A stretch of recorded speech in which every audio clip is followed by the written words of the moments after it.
Welcome welcome back to my YouTube channel Khushi vlogs. So ಇವತ್ತಿನ ವ್ಲಾಗ್ನಲ್ಲಿ ಒಂದು ಸ್ಯಾರಿ ಶಾಪ್ ಮಾಡಿದ್ದೆ, ಅದು ಮತ್ತು ಇನ್ನೊಂದು traditional style of making idli and ಅದನ್ನು ಹೇಗೆ ಮಾಡೋದು ಅನ್ನೋದನ್ನ ಶೇರ್ ಮಾಡೋಣ ಅಂತ ಹೇಳಿ ಈ ವ್ಲಾಗ್ ಸ್ಟಾರ್ಟ್ ಮಾಡಿದೆ. ಸೊ ಯಾರಿನ್ನೂ ನನ್ನ ಚಾನಲ್ನ ಸಬ್ಸ್ಕ್ರೈಬ್ ಮಾಡಿಲ್ಲ, subscribe to my YouTube channel Khushi vlogs. So ಇದೊಂದು ಸ್ಯಾರಿನ ಆನ್ಲೈನಲ್ಲಿ ತರಿಸಿದ್ದೆ. ಸೊ ಯಾವ ಥರ ಇದೆ ಅಂತ ಹೇಳಿ ನೋಡೋಣ ಅಂತ ತೆಗ್ದೆ. ಸೊ ಅವರು ನಂಗೆ ರೆಫರೆನ್ಸ್ ಫೋಟೋದಲ್ಲಿ ನೋಡಿದ್ದೆ, ಬಟ್ ಯಾವ ರೀತಿ ಇದೆ ಫ್ಯಾಬ್ರಿಕ್ ಎಲ್ಲ ಅನ್ನೋದನ್ನ ಒಂದು ಸಲ ಓಪನ್ ಮಾಡಿ ನೋಡೋಣ. ಆ್ಯಂಡ್ ಬ್ಲೌಸ್ ಏನಾದರೂ ಪ್ಲೈನ್ ಬಂದಿದ್ದರೆ ನಾನು ಒಂದು ಪರ್ಟಿಕ್ಯುಲರ್ ಪ್ಯಾಟ್ರನ್ ಹಂಗೆ ಸ್ಟಿಚ್ ಮಾಡಿಸ್ಬೇಕು ಅಂತಿದ್ದೆ. ಸೊ ಆ ರೀತಿ ಸ್ಟಿಚ್ ಮಾಡಿಸೋಣ ಅಂತ ಹೇಳಿಬಿಟ್ಟು ಓಪನ್ ಮಾಡಿ ನೋಡೋಣ ಅಂತ ಅಂದ್ಕೊಂಡು, ಬಿಕಾಸ್ ಡ್ರೆಸ್ಸಸ್ ಎಲ್ಲ ಇದು ಸ್ವಲ್ಪ ಆಲ್ಟರ್ ಮಾಡಿಸೋದು ಅಂದರೆ ಲೂಸ್ ಇರ್ತಾವಲ್ಲ, ನನಗೆ ಅದನ್ನ ಸ್ವಲ್ಪ ಸ್ಟಿಚ್ ಮಾಡಿಸೋದಿತ್ತು. ಸೊ ಹೋಗೋಣ ಅಂತ ಹೇಳಿ ಅಂದ್ಕೊಂಡಿದ್ನಲ್ಲ, ಸೊ ತಗೊಂಡು ಹೋಗೋಣ ಅಂತ ಇದನ್ನು ನೋಡ್ತಾ ಇದ್ದೆ. ಹಾಗೆ ನಿಮ್ಮ ಜೊತೆ ಶೇರ್ ಮಾಡೋಣ ಅಂತ ಹೇಳಿಬಿಟ್ಟು ಹಾಗೆ ಓಪನ್ ಮಾಡ್ತಾ ತೋರಿಸ್ತಾ ಇದ್ದೀನಿ. ಸೊ ಆ ಸ್ಯಾರಿನ ನನಗೆ ಓಪನ್ ಮಾಡೋಕ್ಕೆ ಪಾಪು ಬಿಡ್ತಾ ಇರಲಿಲ್ಲ. ಅದರಿಂದ ಅವನು ಸ್ವಲ್ಪ ಟಾಯ್ಸ್ ಕೇಳ್ತಾ ಇದ್ದ, ಅಂದರೆ ವಾಕರ್ನ ಮುಂಚೆ ಎತ್ತಿಟ್ಟಿದ್ದೆ ಒಂದು. ಸೊ ಕೊಡಲಿ ಅಂತ ಹೇಳಿ ಹಠ ಮಾಡ್ತಾಯಿದ್ದ. ಸೊ ಅದನ್ನ ಕೊಟ್ಟು ಅವನ ಮಕ್ಕಳೆಲ್ಲ ಬಂದಿದ್ದಾರೆ ಆಟ ಆಡೋಕ್ಕೆ, ಅವ್ರ ಜೊತೆ ಆಟ ಆಡ್ಕೊಳ್ತಾ ಇದ್ದಾನೆ ಪಾಪು. ಸೊ ಸ್ಯಾರಿ ವೈಟ್ ಮತ್ತು ಪರ್ಪಲ್ ಕಾಂಬಿನೇಷನಲ್ಲಿದೆ. ಸೊ ನನ್ನ ಹತ್ರ ಆಲ್ಮೋಸ್ಟ್ ವೈಟ್ ಒಂದೇ ಇದ್ದಿದ್ದು, ಅದು ನಾನು ಕಾಲೇಜಲ್ಲಿದ್ದಾಗ ತೊಗೊಂಡಿದ್ದಿದ್ದು. ಸೊ ಅದು ಸಿಲ್ಕ್ ರೀತಿ ಇದೆ, ಸೆಮಿ ಸಿಲ್ಕ್ ಥರ. ಸೊ ಇದೊಂದು ಈ ರೀತಿ ಇರಲಿ ಸಿಂಪಲ್ಲಾಗಿ. ಸೊ ನನ್ನ ಹತ್ರ ಈ ಥರ ಸ್ಯಾರೀಸ್ ಇಲ್ಲ, ಸಿಂಪಲ್ ಆಗಿರೋದು. ಸೊ ಎಲ್ಲಾದರೂ ದೇವಸ್ಥಾನಕ್ಕೆ ಹಾಕೊಳ್ಳೋಕ್ಕೆ ಅಥವಾ ಮನೆಯಲ್ಲಿ ಹಬ್ಬದೆಲ್ಲ ಹಾಕೊಳ್ಳೋಕ್ಕೆ ಅಂತ ಹೇಳಿ ಈ ಥರದ್ದು ತೊಗೊಳ್ಳೋಣ ಇನ್ಮೇಲೆ ಒಂದು ಸ್ವಲ್ಪ ಅಂತ ಹೇಳಿ ಇದೊಂದು ತೊಗೊಂಡಿದ್ದೆ. ಸೊ ಪ್ಲೈನ್ ಇರಲಿಲ್ಲ ಬ್ಲೌಸ್. ಆ್ಯಕ್ಚುಲಿ ಅವ್ರು ನನಗೆ ರೆಫರೆನ್ಸ್ ಪಿಕ್ಚರಲ್ಲಿ ತೋರಿಸಿದ್ದು ಲೈಕ್ ಪ್ಲೈನ್ ಬ್ಲೌಸ್ ಇದೆ ಅಂತ ಹೇಳಿ, ಬಾರ್ಡರ್ ಆ ರೀತಿ ಶೈನಿಂಗ್ ಇದೆ ಅಂತ, ಬಟ್ ಆ ರೀತಿ ಇರಲಿಲ್ಲ ಅದು. ಸೊ ಇನ್ನು ಬೇರೆ ಪ್ಯಾಟರ್ನ್ಸ್ ನೋಡೋಣ ಬ್ಲೌಸ್ ಸ್ಟಿಚ್ ಮಾಡ್ಸೋಕ್ಕೆ ಅಂದ್ಕೊಂಡೆ, ಬಟ್ ಪಲ್ಲು ಚೆನ್ನಾಗಿತ್ತು, ಡಿಸೈನ್ ಎಲ್ಲ ಒಂಥರ ಕಲಂಕರಿ ಪ್ರಿಂಟ್ಸ್ ಸಿಮಿಲರ್ ಆ ಥರ ಇದೆ, ಪರ್ಟಿಕ್ಯುಲರಾಗಿ ಹಂಗೆ ಇಲ್ಲ, ಚೆನ್ನಾಗಿತ್ತು. ಸೊ ಅದನ್ನ ಓಪನ್ ಮಾಡಿ ನೋಡಿ ಮತ್ತು ಡ್ರೆಸ್ಸಸ್ ಇದ್ವಲ್ಲ ಅದೇ ಕವರ್ಗೆ ಫೋಲ್ಡ್ ಮಾಡಿ ಇಟ್ಕೊಂಡು ತೊಗೊಂಡು ಹೋಗ್ಬಿಡೋದ ಯಾವಾಗ ಅಂತ ಅಂದ್ಕೊಂಡು ಫೋಲ್ಡ್ ಮಾಡಿ ಇಡ್ತಾಯಿದ್ದೀನಿ. ಸೊ ಇದು ಮತ್ತು ಇನ್ನೊಂದು ಸ್ಯಾರಿ ಇದೆ ಸ್ಟಿಚಿಂಗಿಗೆ ಕೊಡೋದು.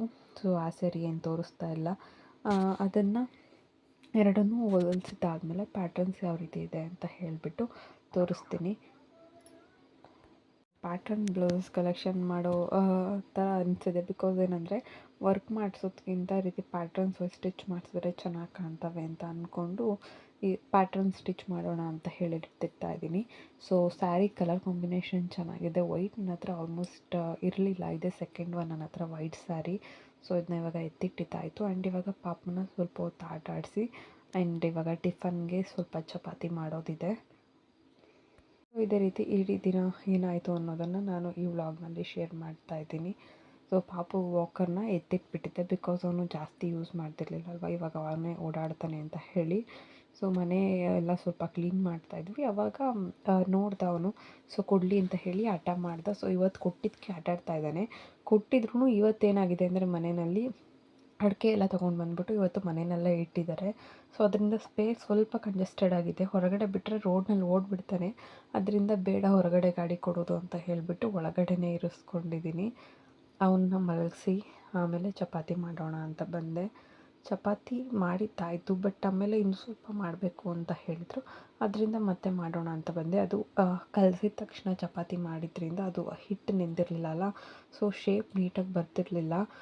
ಸ್ವಲ್ಪ ಆ ಕಡೆ ಈ ಕಡೆ ಅದು ಚಪಾತಿ ಶೇಪ್ಗಳು. ಸೊ ನನಗೆ ಶೇಪ್ ಮ್ಯಾಟರ್ ಆಗೋಲ್ಲ, ಬಿಕಾಸ್ ಪಾಪು ಎದ್ದೇಳೋ ಅಷ್ಟರಲ್ಲಿ ನನಗೆ ನನ್ನ ಕೆಲಸ ಮುಗಿದ್ರೆ ಸಾಕು. ಅಂದರೆ ಅವ್ನಿಗೆ ಹಿಂಸೆ ಕೊಡೋದು ಇಷ್ಟ ಇಲ್ಲ ನನಗೆ. ಅವ್ನು ಅಳ್ತಾ ಇರೋದು, ನಾನು ಕೆಲಸ ಮಾಡ್ತಿರೋದು ಈ ರೀತಿ. ಸೊ ಅವ್ನು ಎದ್ದೇಳೋ ಅಷ್ಟರಲ್ಲಿ ಪಟ ಪಟ ಕೆಲಸ ಮಾಡಿ ಹೋಲ್ ಡೇ ಅವನ ಜೊತೆ ಸ್ಪೆಂಡ್ ಮಾಡಬೇಕು, ನಾನು ಆ ಥರ ಇಟ್ಕೊಳ್ತೀನಿ. ಅವ್ನು ಮಲಗಿದ್ದಾಗ ಅಥವಾ ಬೆಳಗ್ಗೆನೇ ಇದ್ದು ಎದ್ದೇಳೋಕ್ಕಿಂತ ಮುಂಚೆ ನನ್ನ ಕೆಲಸಗಳನ್ನ ಮುಗಿಸ್ಕೊಳ್ತೀನಿ, ಬಿಕಾಸ್ ಅವನಿಗೆ ಆದಂಥ ಟೈಮ್ ಕೊಡಬೇಕಲ್ವ ನಾನು. ಅದರಿಂದ ನನ್ನ ಕೆಲಸಗಳನ್ನ ಏನೂ ಪೆಂಡಿಂಗ್ ಇಟ್ಕೊಳ್ಳೋದಿಲ್ಲ. ಅದೆಷ್ಟೇ ಕಷ್ಟ ಆಗಿರಲಿ ಬೇಗ ಮುಗಿಸ್ಕೊಂಡು ಅವನಿಗೆ ಒಳ್ಳೆ ಟೈಮ್ ಕೊಡ್ತೀನಿ. ಸೊ ತಿಂಡಿಗೆ ಚಪಾತಿ ಜೊತೆಗೆ ಸ್ವಲ್ಪ ಟೊಮೊಟೊ ಮತ್ತು ಮೆಣಸಿನ್ಕಾಯಿ, ಈರುಳ್ಳಿ ಎಲ್ಲ ಯೂಸ್ ಮಾಡಿಕೊಂಡು ಪಲ್ಯ ಮಾಡ್ಕೊಂಡಿದ್ದೀನಿ. ಬಿಕಾಸ್ ಟೊಮೊಟೊಸ್ ಜಾಸ್ತಿ ಇದ್ವು ಅಂತ ಹೇಳಿ ತರಕಾರಿ ಯೂಸ್ ಮಾಡಿಲ್ಲ, ಬರೀ ಟೊಮೊಟೊಸೇ ಹಾಕಿ ಪಲ್ಯ ಮಾಡ್ಕೊಂಡಿದ್ದೀನಿ. ಸೊ ಆಲ್ಮೋಸ್ಟ್ ಮುಗೀತು. ಆ್ಯಂಡ್ ಪಾಪುಗೆ ಚಪಾತಿ ಹಿಟ್ಟಲ್ಲೇ ಲೈಟಾಗಿ ಅಂದರೆ ತೆಳುವಾಗಿ ಕಲಸಿ ದೋಸೆ ಥರ ಮಾಡಿಕೊಡ್ತೀನಿ. ಸೊ ಅವನಿಗೆ ಟಿಫನ್ ಅದು ಕೊಡ್ತಾಯಿದ್ದೀನಿ. ಆ್ಯಂಡ್ ನಮಗೆ ನಾರ್ಮಲ್ ಚಪಾತೀಸ್ ಮಾಡ್ಕೊಂಡಿದ್ದೀನಿ. ಆ್ಯಂಡ್ ನಾರ್ಮಲಾಗಿ ಟೊಮೊಟೊ ಗೊಜ್ಜು ಮಾಡಿದ್ರೆ ಜಾಸ್ತಿನೇ ಮಾಡ್ಕೊಳ್ತೀನಿ, ಬಿಕಾಸ್ ರೈಸ್ ಮಾಡಿದ್ರೆ ಅದಕ್ಕೂ ಕೂಡ ಮ್ಯಾನೇಜ್ ಆಗುತ್ತೆ ಅಂತ ಹೇಳಿ. ಸೊ ಈಸಿಯಾಗೇ ಇಟ್ಕೊಳ್ತೀನಿ. ಪಾಪು ಇರ್ತಾನಲ್ಲ ಅದರಿಂದ. ಅವನಿಗೆ ಚೈನ್ ತಂದುಕೊಟ್ಟಿದ್ರು ಅವ್ರ ಅಜ್ಜಿ, ಅಂದರೆ ನನ್ನ ಹಸ್ಬೆಂಡ್ ಅವ್ರ ಅತ್ತೆ. ಇವ್ನಿಗೆ ಅಜ್ಜಿ ಆಗಬೇಕಲ್ಲ, ಸೊ ಗಿಫ್ಟ್ ಮಾಡಿದ್ರು ಅವ್ನಿಗೆ ಚೈನ್ನ. ಹಾಕಿರಲಿಲ್ಲ ನಾನು ಮುಂಚೆ, ಹಾಕಿದ್ದೆ ಅವಾಗಂದರೆ ಅವ್ನಿಗೆ ಇಷ್ಟ ಆಗ್ತಿರಲಿಲ್ಲ, ಬಿಚ್ಚಲಿ ಅಂತ ಹೇಳಿಬಿಟ್ಟು ಅಳ್ತಾ ಇದ್ದ. ಸೊ ಇವತ್ತು ನೋಡೋಣ ಹಾಕ್ಕೊಳ್ತಾನ, ಇನ್ನೊಂದು ಸ್ವಲ್ಪ ದಿನ ಹಾಕೋಣ ಅಂತ ಹೇಳಿಬಿಟ್ಟು ಹಾಕ್ತಾಯಿದ್ದೀನಿ. ನನಗೇನಂದರೆ ಇದನ್ನೆಲ್ಲ ಹಾಕಿದ್ರೆ ಅವ್ನಿಗೆ ಅಷ್ಟು ಕಂಫರ್ಟಬಲ್ ಆಗಿರಲ್ಲ ಅಂತ ಹೇಳಿ ಹಾಕಲ್ಲ ಅಷ್ಟೇ. ಆ್ಯಂಡ್ ಅಮ್ಮ ಅವ್ನಿಗೆ ಒಂದು ಸೊಂಟದ ಚೈನ್ ತಂದಿದ್ರು, ಅಂದರೆ ಉಡ್ದಾರ ಅಂತ ಹೇಳ್ತಾರಲ್ಲ ಆ ಥರದನ್ನ. ಎಲ್ಲದನ್ನು ಹಾಕೋಣ ನೋಡೋಣ ಸುಮ್ಮನೆ ಇರ್ತಾನ ಅಂತ ಹೇಳಿ ಹಾಕಿದೆ. ಸುಮ್ಮನೆ ಕೂತಿದ್ದ. ಅವ್ನಿಗೇನಂದರೆ ಸೊಂಟದ ಚೈನ್ ಬೇಕಿತ್ತು ಆಟ ಆಡಲಿಕ್ಕೆ. ಅದನ್ನು ಎತ್ಕೊಂಡು ಆಟ ಆಡ್ತಾಯಿದ್ದ. ಹೇಗೋ ಆಟ ಆಡ್ತಿದ್ನಲ್ಲ ಅಷ್ಟರಲ್ಲಿ ನಾನು ಹಾಕೋಣ ಅಂತ ಹೇಳಿ ಹಾಕ್ತಾಯಿದ್ದೆ. ಸ್ವಲ್ಪ ಲೂಸ್ ಇದ್ವು, ಅದ್ರ ಜೊತೆಗೆ ಸ್ವಲ್ಪ ದಾರಾನ ಕಟ್ಟಿ ಹಾಕಿದ್ದೀನಿ. ಸೊ ಇಂಟೆನ್ಷನ್ ಏನು ಹಾಕಿದ್ದು ಅಂದರೆ, ಗೆಜ್ಜೆ ಹಾಕಿದ್ರೆ ಅವನು ಮನೆಯಲ್ಲಿ ಯಾವ ಕಡೆ ಓಡೋಗ್ತಾನೆ ಅನ್ನೋದು ಗೊತ್ತಾಗುತ್ತೆ. ಬಿಕಾಸ್ ನಾನು ಈ ರೂಮಲ್ಲಿ ನೋಡ್ತಾ ಇದ್ದರೆ ಅವ್ನು ಆ ಕಡೆ ರೂಮ್ಗೆ ಓಡೋಗಿ, ನಮ್ಮ ಮನೇಲಿ 2 ಬಾಗಿಲಿದೆ ಆಚೆ ಹೋಗೋಕ್ಕೆ. ಸೊ ಇನ್ನೊಂದು ಬಾಗಿಲಿಂದ ಆಚೆ ಓಡೋಗಿರ್ತಾನೆ ಡೋರ್ ಓಪನ್ ಇದ್ದರೆ. ಅದು ಒಂದು ಇಂಟೆನ್ಷನಿಂದ ನಾನು ಗೆಜ್ಜೆ ಹಾಕೋಣ ಅವನಿಗೆ ಅಂತ ಹೇಳಿ ಹಾಕ್ತಾ ಇರೋದು. ಸೊ ಎರಡನ್ನೂ ನೀಟಾಗಿ ಹಾಕಿದೆ. ಆ್ಯಂಡ್ ಅವ್ನಿಗೆ ಚೈನ್ ಹಾಕ್ಸ್ಕೊಳ್ಳೋದು ಸ್ವಲ್ಪ ಕಷ್ಟ. ನೋಡಬೇಕು ಹಾಕ್ಸ್ಕೊಳ್ತಾನೆ ಏನು ಮಾಡ್ತಾನೆ ಅಂತ ಹೇಳಿ. ಸೊ ಯಾವ ಥರ ಕಾಣ್ತಿದೆ ಅಂತ ತೋರಿಸ್ತೀನಿ. ಕಾಲು ಚೈನು ಮತ್ತು ಅದ್ರ ಜೊತೆಗೆ ಗೆಜ್ಜೆ ಎರಡನ್ನೂ ಹಾಕ್ತಿದ್ದೀನಿ. ಇವಾಗ ಸ್ವಲ್ಪ ಇರಿಟೇಟ್ ಆದ, ಸೊ ಸೊಂಟದ ಚೈನ್ ಹಾಕ್ತಿಲ್ಲ, ಆಮೇಲೆ ಹಾಕ್ತೀನಿ. ಸೊ ಇಷ್ಟ ಆಗ್ತಾ. ಆ್ಯಂಡ್ ಕೈಗೆ ನಾರ್ಮಲ್ ಒಂದು ಬ್ರೇಸ್ಲೆಟ್ ಹಾಕಿದ್ದೀನಿ ಅಷ್ಟೇ. ಸ್ವಲ್ಪ ಕೇಕ್ಸ್ ಇತ್ತು, ತಿನ್ನೋಣ ಅಂತ ಹೇಳಿ ಬಂದೆ. ಕೇಕ್ ಜೊತೆಗೆ ಒಂದು ಎಗ್ ಪಫ್ಸ್ ತರಿಸಿದ್ದೆ. ಪಾಪು ಮಲ್ಕೊಂಡಿದ್ನಲ್ಲ, ಸೊ ಅವಾಗ ತಿನ್ನೋಣ ಅಂತ ಹೇಳಿಬಿಟ್ಟು ಬಂದೆ. ಪಫ್ಸ್ ಇದ್ದರೆ ಅವನೇನಾದರೂ ಇದ್ದಿದ್ದರೆ ಅದರಲ್ಲಿರೋ ಎಗ್ ಕೊಟ್ಟರೆ ಸುಮ್ಮನೆ ಇರ್ತಾನೆ, ಅವನು ಬೇರೇನೂ ಕೇಳಲ್ಲ. ದೋಸೆಗೆ ಅಂತ ಹೇಳಿ ನೆನೆಸ್ತಾ ಇದ್ದೀನಿ, ಬಿಕಾಸ್ ಪಾಪಗೊಬ್ಬಂಗೆ, ನಮಗಲ್ಲ, ಸಾರಿ ದೋಸೆಗಲ್ಲ, ಇಡ್ಲಿಗೆ. ನಾನು ಹೇಳಿದ್ನಲ್ಲ ಟ್ರೆಡಿಷ್ನಲ್ ಸ್ಟೈಲಲ್ಲಿ ಮಾಡೋಣ ಅಂತ ಹೇಳಿ. ನಾನು ಅಕ್ಕಿ ಮತ್ತು ಉದ್ದಿನಬೇಳೆ, ಸ್ವಲ್ಪ ಮೆಂತ್ಯ ಬೆಳಗ್ಗೆನೇ ನೆನೆಸಿದ್ದೆ. ಇವಾಗ ರುಬ್ಬಬೇಕಾದ್ರೆ ಒಂದು ಬೌಲ್ಗೆ ಒಂದು 5 ಸ್ಪೂನಷ್ಟು ಅವಲಕ್ಕಿ ನೆನೆಸ್ತಾ ಇದ್ದೀನಿ. ಸೊ ಅದರಿಂದ ಇಡ್ಲಿ ಸಾಫ್ಟಾಗಿ ಬರುತ್ತೆ ಅಂತ ಹೇಳಿ. ಅನ್ನ ಹಾಕ್ತಾರೆ, ಅನ್ನ ಹಾಕೋದ್ರಿಂದ ಗ್ಯಾಸ್ಟ್ರಿಕ್ ಸಮಸ್ಯೆ ಇರುತ್ತೆ, ಬಿಕಾಸ್ ಅನ್ನ ಅಳಿಸ್ದಂಗೆ ಆಗುತ್ತೆ, ಹುಳಿ ಬರುತ್ತೆ ಅಂತ ಹೇಳಿ ಹಾಕ್ತಿಲ್ಲ. ಸೊ ಇವಾಗ ಇದನ್ನೆಲ್ಲ ನೀಟಾಗಿ ಗ್ರೈಂಡ್ ಮಾಡೋಣ ಅಂತ ಮಾಡ್ತಾಯಿದ್ದೀನಿ. ಇಡ್ಲಿಗೆ ಗ್ರೈಂಡ್ ಮಾಡಬೇಕಾದ್ರೆ ಪೂರ್ತಿ ಸಾಫ್ಟಾಗಿ ಮಾಡಬಾರ್ದು, ಬಿಕಾಸ್ ಏನಂದರೆ ಜಾಸ್ತಿ ಅಂಟು ಥರ ಬರುತ್ತೆ. ಸೊ ಇಡ್ಲಿ ಅಷ್ಟು ಸಾಫ್ಟ್ ಬರೋದಿಲ್ಲ. ಲೈಟಾಗಿ ತರಿ ಥರನೇ ರುಬ್ಕೊಂಡ್ರೆ ಚೆನ್ನಾಗಿರುತ್ತೆ. ಸೊ ನಾನು ವಾಶ್ ಮಾಡೋಕ್ಕಿಂತ ಮುಂಚೆ ಇನ್ನೂ ಒಂದು 3-4 ಸಲ ತೊಳಿತಾ ಇದ್ದೀನಿ, ಬಿಕಾಸ್ ಪಾಪುಗಲ್ವ. ನಾನು ಹಾಗೇ ಪೂರ್ತಿ ನೀಟಾಗಿ ಅದು ವೈಟ್ ಕಲರೆಲ್ಲ ಹೋಗಿ ನೀರು ಕ್ಲಿಯರ್ ಆಗೋವರೆಗೂ ವಾಶ್ ಮಾಡಿಕೊಂಡು ಆಮೇಲೆ ರುಬ್ಕೊಳ್ತೀನಿ. ಇದ್ರ ಜೊತೆಗೆ ಸ್ವಲ್ಪ ಜೀರಿಗೆ ಹಾಕ್ಕೊಳ್ತೀನಿ, ಒಂದು 5-6 ಕಾಳು ಹಾಕಿದ್ರೆ ಸಾಕಾಗುತ್ತೆ. ಪಾಪುಗೊಬ್ಬಂಗೆ ಅಲ್ವ, ಅದರಿಂದ ಒಂದು ಜಾರ್ ಅಷ್ಟು ರುಬ್ಕೊಳ್ತಾ ಇದ್ದೀನಿ. ಇದರಲ್ಲಿ ಆಲ್ಮೋಸ್ಟ್ ಒಂದು 3-4 ಇಡ್ಲಿ ಸಾಗುತ್ತೆ. ಅವ್ನು ತಿನ್ನೋದೇ ಒಂದೂ ಕಷ್ಟನೇ. ಸೊ ಇದನ್ನು ನೀಟಾಗಿ ಮುಚ್ಚಿಡ್ತಾ ಇದ್ದೀನಿ. ಬೆಳಗ್ಗೆ ಅಷ್ಟೊತ್ತಿಗೆ ಅದು ನೀಟಾಗಿ ಫರ್ಮೆಂಟ್ ಆಗುತ್ತಲ್ಲ, ಸೊ ಬೆಳಗ್ಗೆಗೆ ನಾವು ಯೂಸ್ ಮಾಡ್ಕೊಳ್ಬೋದು ಅದನ್ನ. ಸೊ ಊಟ ಎಲ್ಲ ರೆಡಿಯಾಗಿದೆ. ಆ್ಯಂಡ್ ಊಟದ ಜೊತೆಗೆ ಸ್ವಲ್ಪ ಸ್ವೀಟ್ಸ್ ಇತ್ತು, ಅದನ್ನು ಕೊಡೋಣ ಅಂತ ಹೇಳಿಬಿಟ್ಟು ಎತ್ತಿಡ್ತಾ ಇದ್ದೀನಿ. ಆ್ಯಂಡ್ ಪಾಪುದು ಎಲ್ಲ ಊಟ ಮುಗೀತು, ಅವ್ನು ಮಲಗಿದ್ದಾನೆ. ಆ್ಯಂಡ್ ಇವಾಗ ನಾವು ಎಲ್ಲರೂ ಊಟ ಮುಗಿಸ್ಕೊಳ್ಳೋದಷ್ಟೇ. ಸೊ ಊಟದ ಜೊತೆಗೆ ನಾನು ಸ್ವೀಟ್ ಕೊಡೋಣ ಅಂತ ಹೇಳಿಬಿಟ್ಟು ಇದೆತ್ತಿಟ್ಟೆ. ಊಟಕ್ಕೆ ನಾರ್ಮಲಾಗಿ ಮುದ್ದೆನೇ ಮಾಡೋದು ನೈಟ್ ಟೈಮ್. ಸ್ವಲ್ಪ ಕ್ಲೀನಿಂಗ್ ಕೆಲಸಗಳಿದ್ದಾವೆ, ಅದನ್ನೆಲ್ಲ ಮುಗಿಸಿದ್ರೆ ಕೆಲಸ ಎಲ್ಲ ಮುಗೀತು. ಸೊ ಇದು ಬೆಳಗ್ಗೆ ವ್ಲಾಗ್ ಇದು. ಸೊ ಇಡ್ಲಿ ಮಾಡೋಣ ಅಂತ ಎತ್ತಿಡ್ತಾ ಇದ್ದೀನಿ.